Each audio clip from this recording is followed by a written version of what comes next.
3 shots, 3 bodies, 3 corrupt police officers dead within 1 week.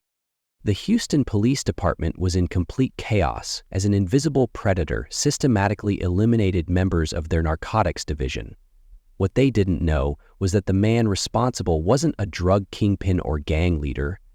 He was a decorated war veteran with nothing left to lose. Staff Sergeant Darius Raymond Washington, 32, returned to his hometown of Houston, Texas, after completing his 3rd tour of duty in Kandahar Province, Afghanistan. The homecoming should have been the beginning of a peaceful new chapter. Instead, it became the prologue to one of the most methodical acts of revenge in Texas criminal history. When I walked through those airport doors and saw Layla waiting for me, I thought I was finally safe, Washington would later tell investigators. I had no idea the real war was about to begin right here at home. Washington had enlisted in the United States Army at 23, rising quickly through the ranks due to his exceptional tactical abilities and leadership skills. His military record, later submitted as evidence during his trial, detailed 14 commendations, including a Purple Heart awarded after a roadside bomb left him with shrapnel wounds to his left shoulder and severe post-traumatic stress disorder. His wife, Layla Elaine Washington, née Jackson, 29, stood by him throughout his military career.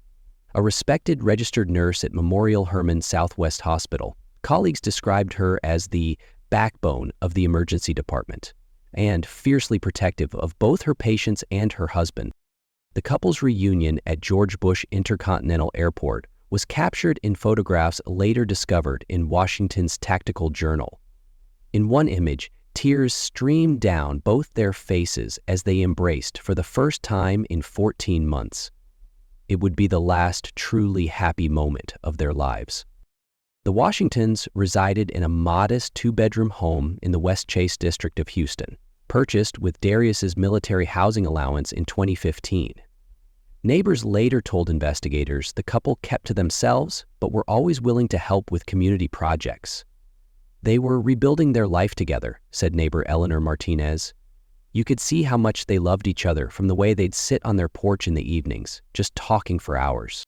What no one knew was that behind closed doors, Darius Washington was fighting a different kind of battle. Medical records obtained from the Veterans Affairs Medical Center in Houston confirmed he suffered from severe PTSD, characterized by violent nightmares, extreme hypervigilance, and occasional dissociative episodes where he would revert to combat protocols.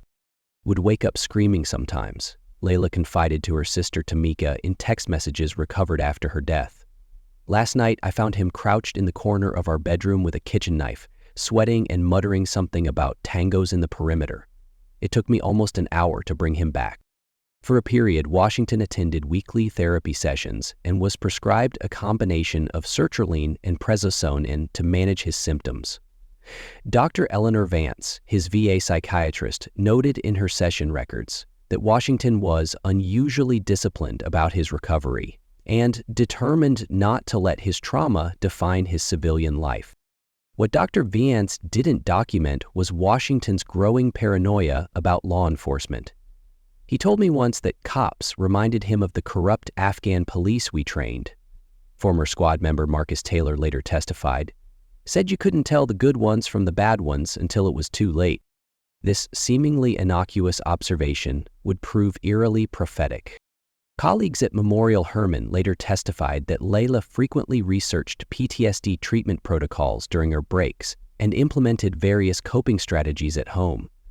She was determined to bring her husband all the way home, said nurse practitioner Jordan Williams. Not just his body, but his mind too. One evening, Layla Washington was working a standard 12-hour shift in the emergency department. Hospital security footage shows her treating 7 patients that night, including a 10-year-old with a broken arm and an elderly man suffering cardiac distress.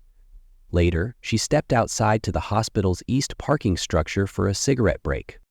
It was a decision that would cost her life. According to the case files later assembled by the FBI, it was during this break that Layla inadvertently witnessed an interaction between 3 Houston Police Department officers in the far corner of the parking structure. These officers were later identified as Sergeant Jason Bennett, 41, a 15-year veteran of the force, Officer Michael Reynolds, 35, who had served for 8 years, and Officer Thomas Davidson, 29, who had joined the department 4 years prior. All three were assigned to the Narcotics Division of the Southwest Precinct. What Layla didn't know as she instinctively reached for her phone was that these men were already under internal investigation for a series of suspicious drug busts where evidence went missing. What the officers didn't know was that Layla Washington's husband had taught her operational security protocols, including automatically backing up video to an encrypted cloud account. Cell phone data later retrieved during the investigation confirmed that Layla recorded a 3-minute and 42-second video from her position behind a concrete pillar.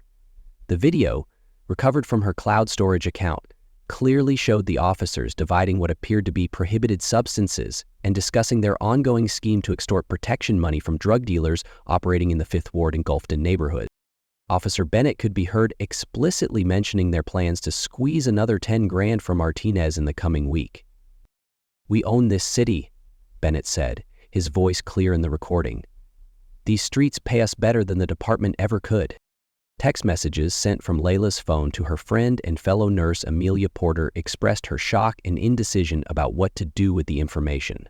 In her final message to Porter, Layla wrote, "I think I need to report this. These guys are supposed to be protecting us."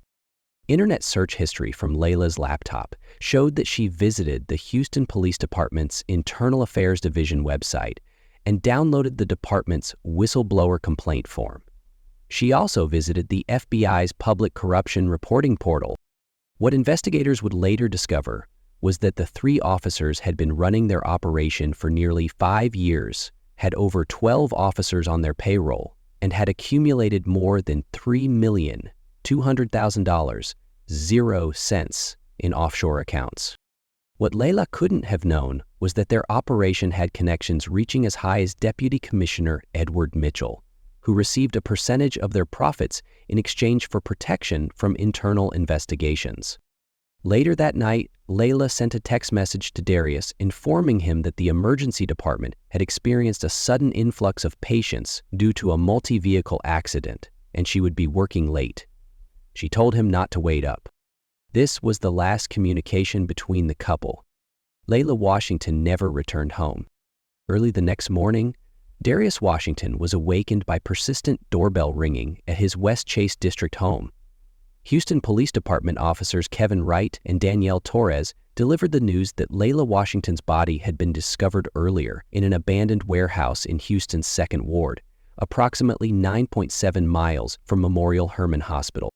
The initial police report, authored by Detective Philip Michaels, stated that Layla had died of an apparent overdose and was found with 16 grams of heroin and 3 grams of cocaine in her possession.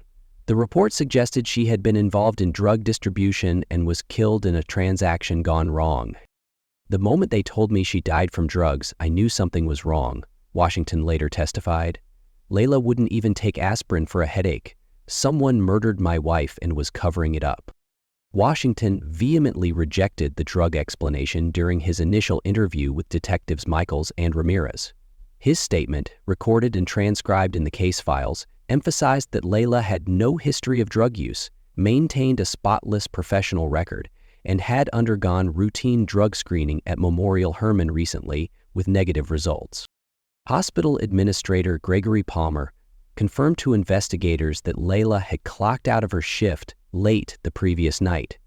Security camera footage showed her walking toward her vehicle in the east parking structure, the same location where she had recorded the video of the officers.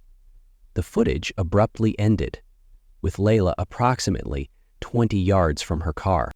What the security footage didn't show, but was later recovered from a nearby ATM camera, was a police cruiser with its lights off pulling alongside Layla just out of frame. This crucial piece of evidence would remain undiscovered for weeks. Layla Washington was soon laid to rest at Houston Memorial Gardens. The funeral was attended by over 200 people, including 14 veterans from Washington's former unit and Layla's family members who traveled from her hometown of New Orleans, Louisiana. During the graveside service, Washington observed 3 men standing approximately 50 yards away, partially obscured by a large oak tree. Through photographs taken by mourners and later analyzed during the investigation, these men were identified as Sergeant Bennett, Officer Reynolds, and Officer Davidson.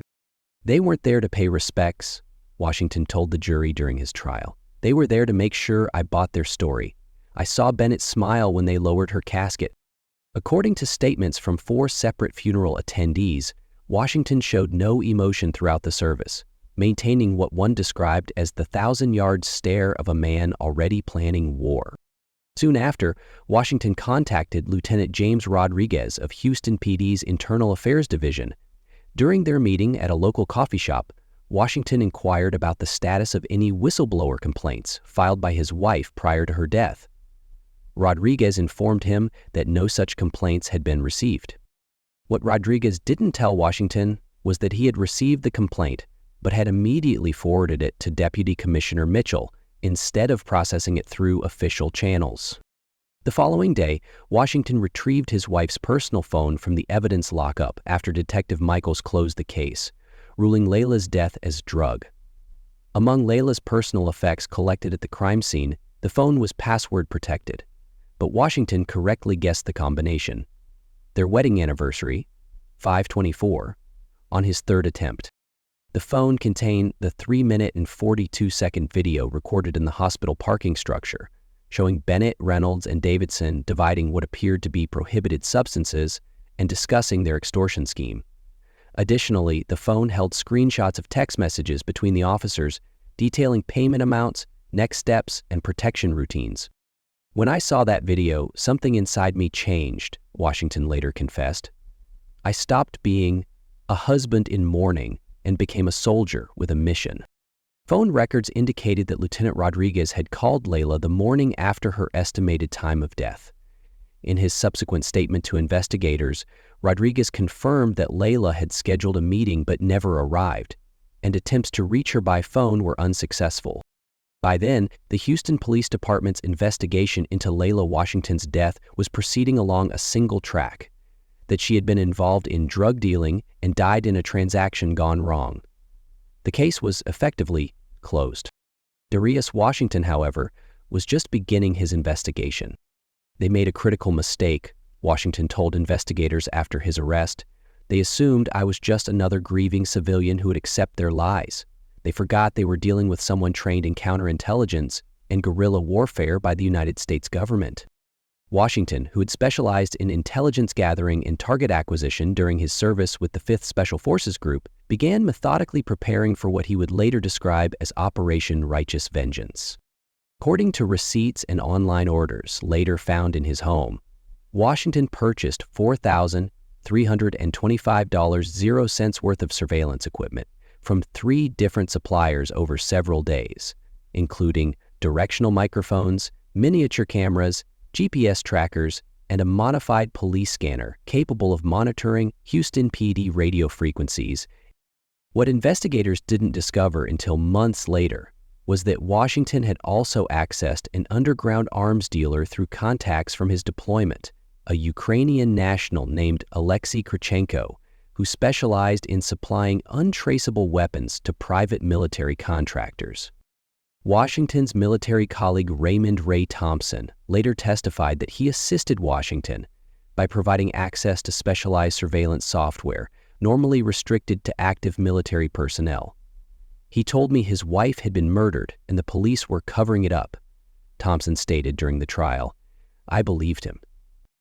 Over the next few weeks, Washington conducted round-the-clock surveillance on Sergeant Bennett, Officer Reynolds, and Officer Davidson. His military training in surveillance and counter-surveillance proved invaluable as he documented their movements, photographed them during what appeared to be drug deals with known drug dealers in Houston's 5th Ward, 3rd Ward, and Gulfton neighborhoods. In a chilling twist, Washington discovered that the officers maintained a rotation of safe houses where they would store drugs, count money, and occasionally interrogate individuals who crossed them. One of these locations, an abandoned warehouse in the 2nd Ward, matched the location where Layla's body had been discovered. Washington photographed 14 apparent transactions and recorded conversations indicating the officers weren't merely taking bribes, but actively controlling distribution territories and setting prices for prohibited substances throughout Southwest Houston. Washington's notes indicated that the three officers had divided Houston into operational zones. Bennett controlled Fifth Ward. It was an empire built on corruption, FBI Special Agent Marcus Patel would later describe to the press. These officers weren't just bad apples, they were running an organized criminal enterprise from inside the police department. Washington's surveillance eventually led him to Officer Reynolds' apartment in the Montrose district. Using skills he had acquired during urban warfare training, Washington managed to access the adjacent apartment unit, which had been vacant for 3 weeks. From this vantage point, he installed 3 wireless microphones and a miniature camera in the living room, connecting them to a recording device concealed in the apartment's HVAC vent. During his search of the apartment, Washington discovered a diamond stud earring inside a small wooden box on Reynolds' nightstand. This earring was later confirmed by 3 separate sources to match one Layla Washington had been wearing on the night of her death, as documented in hospital security footage from her final shift. The discovery reportedly sent Washington into what his friend Thompson described as cold fury. The recording devices in Reynolds' apartment captured a conversation between the 3 officers. During this exchange, which lasted approximately 47 minutes, the men discussed Layla Washington's murder in explicit detail. Davidson acknowledged he had struck Layla harder than intended during their interrogation, implying her death was unintentional. Reynolds mentioned that the investigation was concluding successfully, with Detective Michaels accepting their fabricated drug deal narrative and planted evidence. "She never should have been recording us," Bennett could be heard saying on the tape. "Some nurse thinking she can play hero. We had no choice." Detective Michaels eventually classified Layla Washington's death as a drug homicide by unknown assailants, citing substantial evidence of her involvement in narcotics distribution. The case was formally closed. That same evening, Washington met with Lieutenant James Parker, a 23-year veteran of the force who had served with Washington's father decades earlier. Washington provided Parker with 2 crucial pieces of evidence: the recording from Reynolds' apartment and Layla's phone containing the original video. "I trusted Parker because my father had trusted him," Washington later explained. "I thought he was one of the good ones." Lieutenant Parker took possession of the evidence and, according to the barista who served them, informed Washington that the situation was more serious than anticipated, and he would need 48 hours to properly secure the evidence and involve trustworthy colleagues. A few days later, Lieutenant James Parker was found dead in his vehicle early one morning in the parking garage of his apartment complex in northwestern Houston. The official cause of death was listed as suicide by gunshot, wound to the head. Both the recording device and Layla's phone were missing from his vehicle. "When they killed Parker, I knew the corruption went all the way to the top," Washington testified. "That's when I realized the system couldn't deliver justice for Layla. I had to become the system." Washington's phone records show he placed 17 calls to various law enforcement agencies over the next few days, including the Houston Police Department's Internal Affairs Division, the Harris County District Attorney's Office, and the FBI's Houston Field Office. According to statements later provided by these agencies, Washington was directed to submit his evidence through official channels, but he refused, citing concerns about corruption within the department. What Washington didn't know was that his calls were being monitored by Deputy Commissioner Mitchell, who had placed a flag on Washington's name in the department's database. For every official channel Washington tried to access, Mitchell was 2 steps ahead, blocking his attempts to expose the truth. Washington contacted Raymond Thompson again, requesting assistance for what he described as a private military operation on domestic soil. Thompson, concerned about his friend's mental state but convinced of the conspiracy against him, agreed to provide several items for Washington, including a Glock 19 handgun with a sound suppressor, a Remington 700 bolt-action rifle with scope, 4 prepaid cellular phones, a tactical vest, night vision goggles, and $15.00 in cash. These items were exchanged in the parking lot of the Galleria Mall in Houston, as documented by mall security cameras that captured the two men meeting briefly late that evening. I asked him what his plan was, Thompson later testified. He just said, "These men killed my wife. They took everything from me. Now I'm going to take everything from them." Washington began surveillance of Officer Thomas Davidson. Soon after, credit card records show Washington rented an apartment directly across the street from Davidson's residence, a one-bedroom apartment in the Heights district of Houston. Traffic cameras captured Washington's vehicle following Davidson's at a distance of approximately 3 blocks. Davidson arrived at his apartment building late one night and entered his ground floor unit. According to the forensic reconstruction conducted by the Houston Police Department, Washington gained entry to Davidson's apartment shortly after, using a bump key on the rear entrance. What happened next was captured in an audio recording Washington made of the encounter, a recording he would later send to every major news outlet in Texas. In the recording, Washington can be heard confronting Davidson about Layla's murder. Initially, Davidson denied any involvement, but after Washington described specific details from the surveillance recording, details only the killer would know, Davidson broke down. "You think you're the first person to come after us?" Davidson can be heard saying on the recording. "We own this department. We own this city." The recording captured Davidson's full confession regarding Layla's death. In this confession, Davidson admitted that he, Reynolds, and Bennett had observed Layla recording their drug transaction in the hospital parking structure. They tracked her movements using police resources and intercepted her as she walked to her vehicle after her shift. Davidson confessed that they transported Layla to the abandoned warehouse where they interrogated her for approximately 3 hours regarding who else had seen the video and whether she had already reported them to authorities. "She wouldn't stop saying she was going to expose us." Davidson's voice trembled on the recording. Bennett said, "We couldn't let her walk out. I didn't mean to hit her so hard. I just wanted her to stop talking."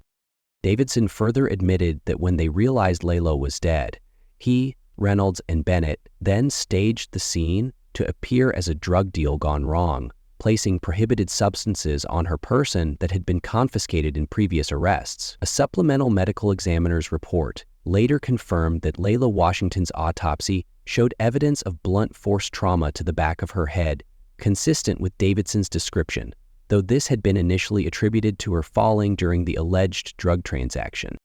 The recording ends with a single gunshot. Officer Thomas Davidson was found dead in his apartment one morning by his partner, who had come to pick him up for their shift. Davidson had been shot once in the center of his forehead. On his chest was pinned a photograph of Layla Washington on her wedding day.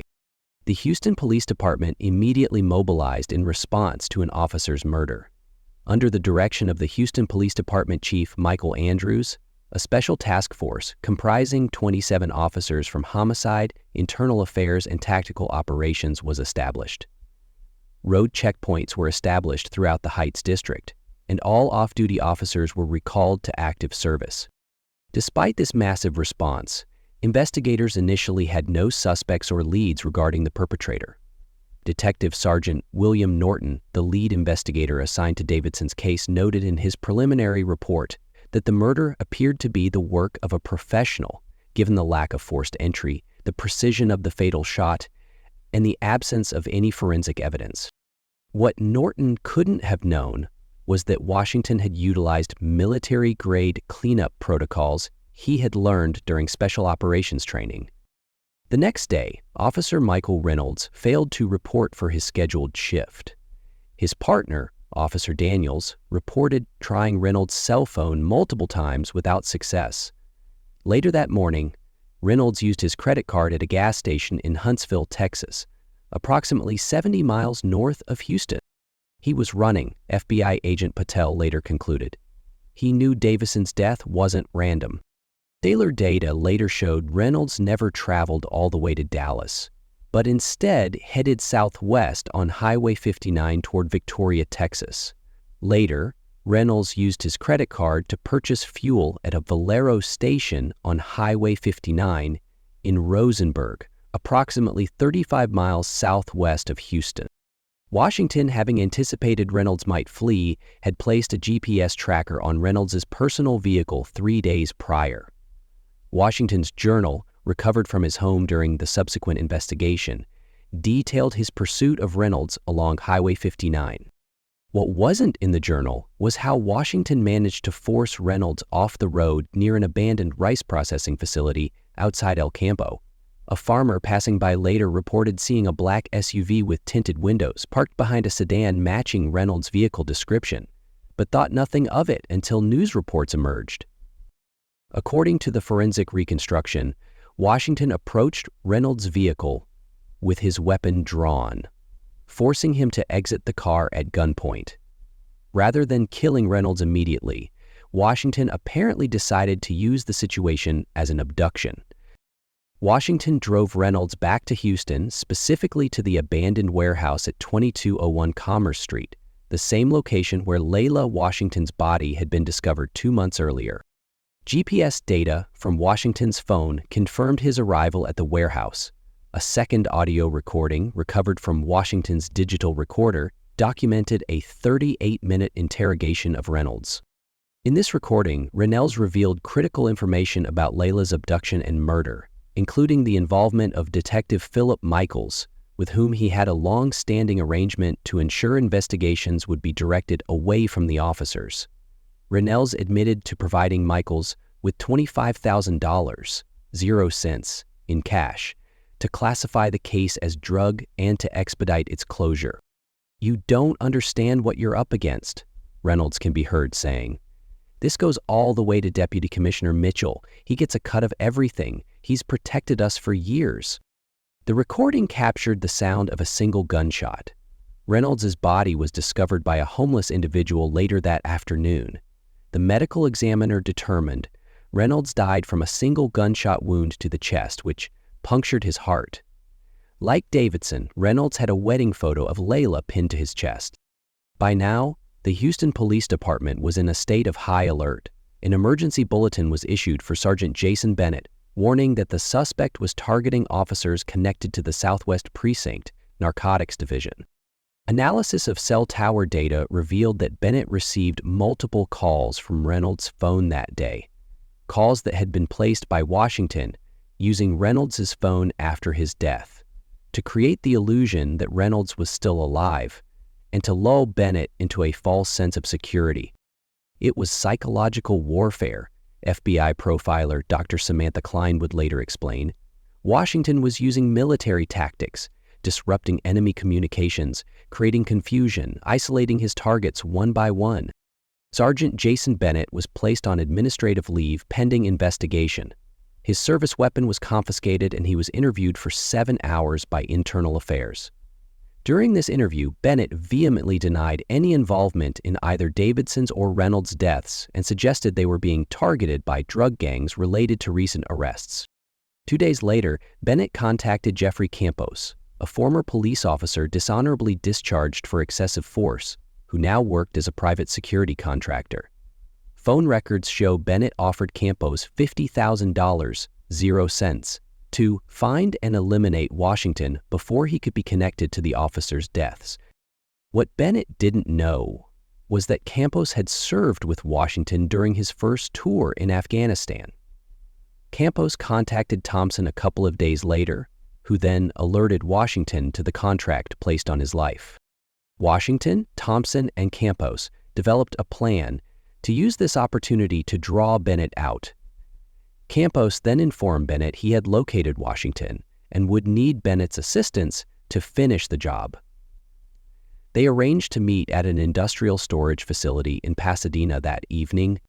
Audio and video recordings made by Washington documented the entire meeting, during which Bennett explicitly admitted his role in orchestrating Layla's murder and the subsequent cover-up. He also revealed the names of 12 other officers involved in their drug operation and confirmed Deputy Commissioner Mitchell's role as their protector within the department. "You think killing us stops anything?" Bennett can be heard saying on the recording. "Mitchell will just replace us. The money's too good to stop now." The final moments of the recording capture Washington identifying himself to Bennett. "My name is Darius Washington. You murdered my wife, Layla. Remember her name because it's the last one you'll ever hear. A single gunshot ends the recording. Bennett's body was discovered early the next morning by a security guard making his rounds at the storage facility. Like the others, Bennett had been killed with a single shot, this time to the throat, and had a wedding photo of Layla Washington pinned to his chest. The FBI soon took over the investigation from the Houston Police Department after Washington anonymously sent copies of all 3 confessions to the Houston Chronicle, which published them in their entirety. The recordings contained not only admissions to Layla's murder, but detailed the extensive corruption network within the department. Deputy Commissioner Edward Mitchell was placed on administrative leave pending investigation, and the FBI established a joint task force with the Texas Rangers to investigate corruption within the Houston Police Department. By nightfall, the investigation had expanded to include Commissioner Thomas Reeves and 5 deputy commissioners. Some weeks later, Darius Washington walked into the FBI field office in Houston and surrendered. According to Agent Ramirez's report, Washington appeared calm and composed. "I'm Darius Washington," he reportedly said. "I killed officers Davidson, Reynolds, and Bennett. They murdered my wife. I have all the evidence you need to clean up the Houston Police Department." Washington was charged with 3 counts of first-degree murder. He declined all plea deals, insisting on a public trial where all evidence of police corruption would be presented in open court. His defense attorney, Melissa Gonzalez, built her case around the concept of justified vigilantism in the face of systemic corruption. During his opening statement, Washington addressed the jury directly. "What you will hear in this courtroom isn't the story of a vigilante. It's the story of a husband who found the system designed to protect us was corrupt to its core. When that system failed my wife, it failed all of us." After a 3-week trial and 42 hours of deliberation, the jury found Darius Washington guilty on all counts. Despite letters of support from over 2,000 citizens and a petition with more than 50,000 signatures calling for leniency, Washington was sentenced to death. Before sentencing, Washington stated, "I don't regret what I did. Justice had to prevail even if the system failed. Layla deserved justice, and I gave it to her in the only way possible." Darius Washington remains on death row at the Polunsky unit in Livingston, Texas. His execution date has not yet been scheduled. The FBI investigation into corruption within the Houston Police Department has resulted in the conviction of 23 officers, including Deputy Commissioner Mitchell, and the complete restructuring of the department's narcotics division. Layla Washington's parents have established a whistleblower protection foundation in their daughter's name, which provides legal and financial support to those who expose corruption within law enforcement agencies. The Washington case remains one of the most controversial in Texas criminal history, with annual vigils held outside the Houston Police Department headquarters on the anniversary of Layla's death.